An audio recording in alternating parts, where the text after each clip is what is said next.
Welcome to CoreLogic's Housing Market Update for August 2020, brought to you by onthehouse.com.au.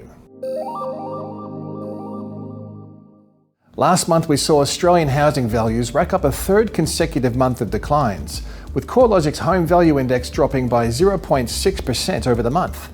This was a slight improvement from June, when the national series was down by 0.7%.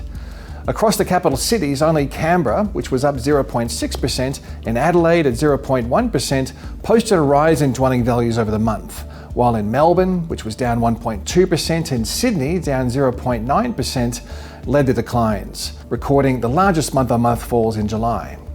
Regional markets are generally showing more resilience to falling values. Across the combined regional areas, housing values were unchanged in July, compared with a 0.8% fall across the combined capital cities. Regional Victoria, where values were down by 0.5%, and regional WA, which was down 3.2%, were the only non-capital city markets to record a fall in values over the month. The impact from COVID-19 on housing values has been relatively orderly to date, with CoreLogic's national index falling only 1.6% since the recent high in April, and housing turnover has recovered quickly after its sharp fall through late March and April. Record low interest rates, government support, and loan repayment holidays for distressed borrowers have helped to insulate the housing market from a more significant downturn. Additionally, advertised supply levels have remained tight, with the total number of properties for sale falling by a further 4.3% in the 4 weeks to July 27th, sitting 15% below where they were this time last year. Additionally, increased demand driven by housing-specific incentives from both federal and state governments, especially for first home buyers, have become more substantial. New listing numbers continued to rise through the month, up 46% from the recent lows of early May, to be slightly higher than a year ago. The rise in fresh listings implies that homeowners have become more willing to test the market. While new listings are ramping up, the total listing count remains 15% below last year's level nationally and 12.5% lower across the combined capitals. The diverging trend between new and total listing numbers implies a strong rate of absorption, where the demand for established housing stock is outweighing advertised supply. In line with the strong rate of absorption, sales activity has trended higher since May. After home sales plunged by about a third in April, sales activity has consistently improved.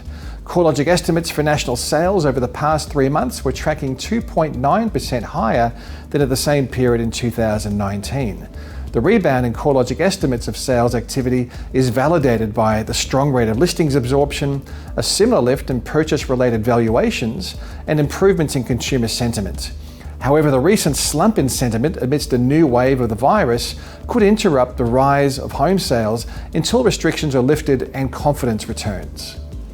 Additionally, auction markets showed a temporary recovery through June and early July, but have since weakened as Melbourne moved back into lockdown. Auction volumes have been tracking higher than a year ago since late June, and auction clearance rates were hovering around the decade average of 61% since the second week of May. Since early July, clearance rates have trended lower due to a substantial rise in withdrawn auctions across Melbourne.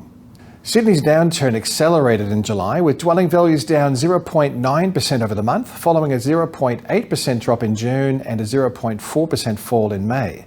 Since peaking in April, Sydney home values are down a cumulative 2.1%, with larger falls across the upper quartile of the market. Despite the recent weakness, Sydney home values remain 12.1% higher than a year ago. Despite the drop in values, our estimate of sales activity over the past 3 months is only 4% lower than the same period a year ago.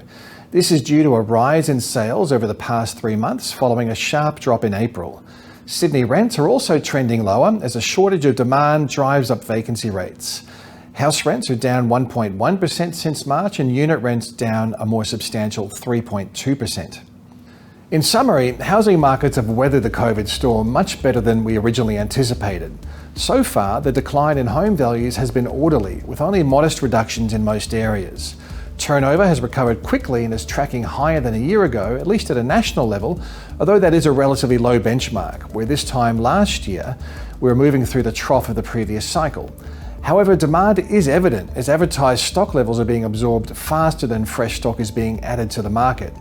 The unprecedented level of fiscal support from the federal and state governments, distressed borrower repayment holidays, and record low interest rates are the key factors supporting demand and insulating home values.